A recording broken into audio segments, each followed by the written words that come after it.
Sino ang mananalo? Thanos laban kay Silver Surfer. Sige, parang laban lang ito ng malaking kontrabida at kumikinang na Diyos ng kalawakan. Pero simple lang talaga ito. Kaya bang hawakan ni Thanos siya? Simulan natin kay Thanos. Si Thanos ay isang halimaw, mas malakas kaysa kay Hulk. Matibay na kayang tiisin ang buong armas ni Iron Man. Mabilis na kayang sumabay kina Thor at Captain Marvel. At matalino na kayang talunin ang buong kuponan ng Avengers ng sabay-sabay. Kapag may gauntlet siya, mapanganib siya sa antas ng realidad mismo. Kahit wala, isa pa rin siya sa pinakamalalakas sa MCU. Kung suntukan lang ito, nakakatakot si Thanos. Ngayon, si Silver Surfer, Herald ni Galactus, ay hindi lang basta malakas. Ang mga Herald ay gumagamit ng cosmic physics. Lumilipad sa kalawakan, kayang manipulahin ang enerhiya at materya, gumawa ng force fields, transmutation, at control sa gravity.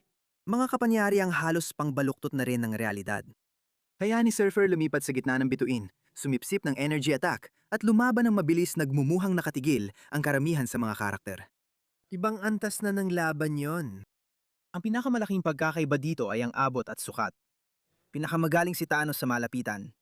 Siya ang nangingibabaw sa mga suntukan. Binababasa niya ang kalaban, kinukontra ang atake, at nanganalo gamit ang lakas.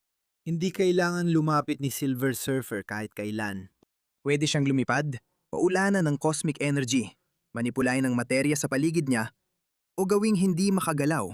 Matibay si Thanos, pero umaasa pa rin siya sa pisikal na tibay. Mas malalakas ang enerhiya ng Herald kaysa sa anumang natanggap niya nang walang gauntlet. At bilis. Malaki yon. Si Silver Surfer ay gumagalaw sa bilis ng paglalakbay sa pagitan ng mga bituin. Sa labanan, ito ay tumutukoy sa reaksyon at kakayahang magpalit ng pwesto na higit pa sa ipinakita ni Thanos. Mabilis siya. Pero si Silver Surfer ay gumagalaw sa ibang antas ng bilis. Mananalo si Thanos kung malalapitan niya ang kalaban at mapipilit ito sa pisikal na laban. Mananalo si Silver Surfer kung mapapanatili niyang malayo ang laban.